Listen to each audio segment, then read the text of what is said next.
আসসালামু আলাইকুম, সবাই কেমন আছেন? আমরা ভালো আছি আলহামদুলিল্লাহ। সবাইকে শুভরাত্রি। আজকে রাতে নতুন আর একটা ভিডিও নিয়ে চলে আসলাম।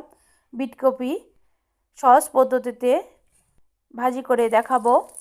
আর এই বিটকপি খুবই উপকারী একটা সবজি, দারুণ মজার বিটকপি ভাজি।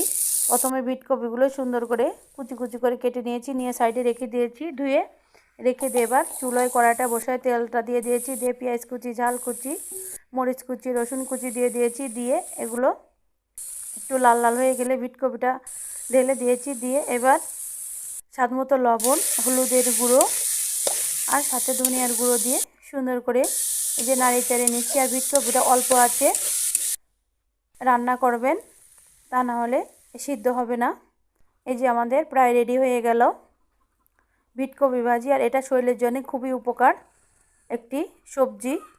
আর আপনাদের যদি ভিডিওটা একটু ভালো লেগে থাকে তাহলে চ্যানেলটি সাবস্ক্রাইব করে রাখবেন নেক্সট আরও ভালো ভিডিও পাওয়ার জন্য।